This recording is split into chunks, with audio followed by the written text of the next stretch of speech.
I'm here to talk about electronic invoicing and looking firstly overall at the market and some of your predictions for the coming year.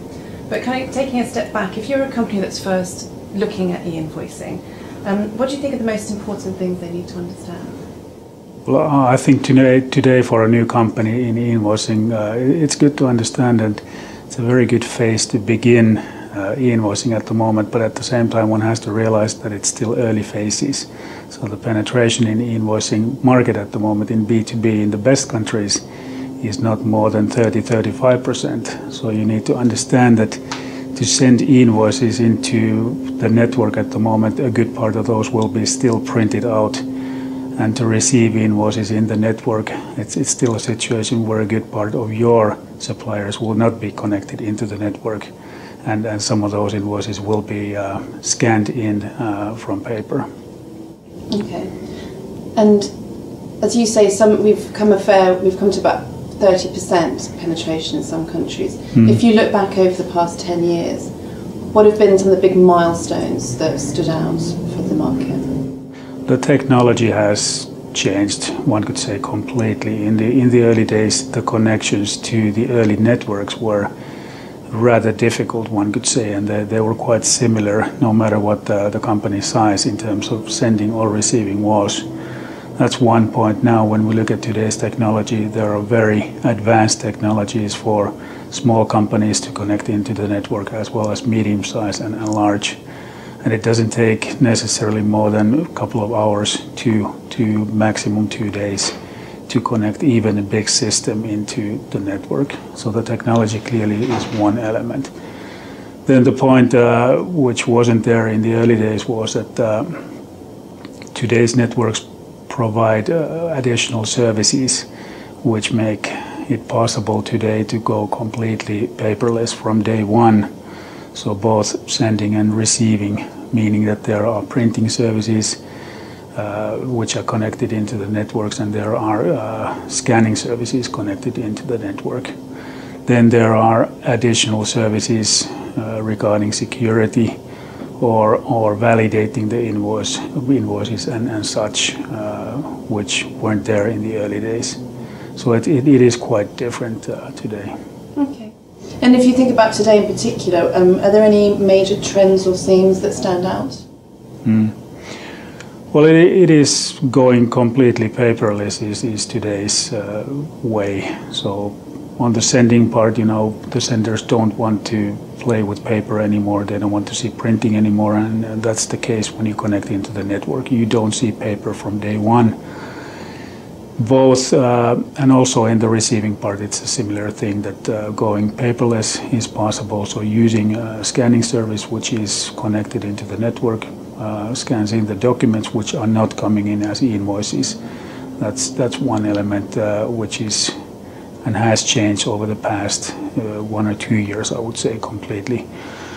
The other element is that the network area all in all has changed in the sense that a couple of years back it was still rather common in various parts of the world to have closed networks.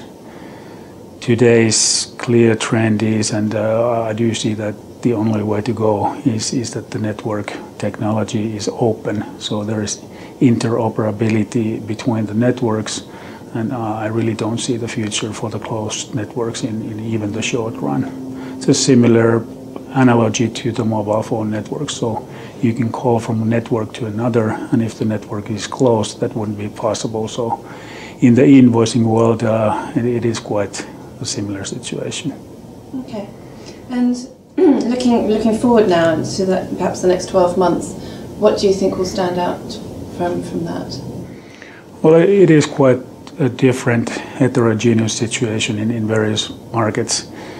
Australia, for example, is a very early market in invoicing, and there it's quite common at the moment to send PDFs in email, which is a clear sort of a sign for early rising invoicing market. In the most mature markets where we are going closer to the 35% B2B invoicing market penetration, the market is clearly past a sort of a critical mass where we as a company normally say that when the penetration is 20%, the critical mass has been reached. And that is definitely giving the market signs that the growth of invoices will be even increasing. So it's a natural point of entering the networks at that point of time, and that definitely is a promising sign for the invoicing increase to even go further.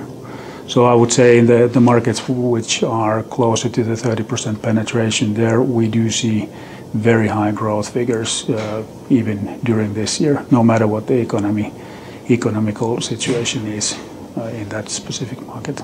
Okay. And if there was one thing, that you could change, or you could influence to accelerate the market, what would that be? Well, I think overall, looking again the different markets in different time windows, it's been a clear influencer in the market that the public sector initiatives, no matter how strong or how weak they are actually showing the sign in the market which way it should be developing, and those have been helpful, and we are clearly hoping that this would be present even in the early markets in as soon as possible.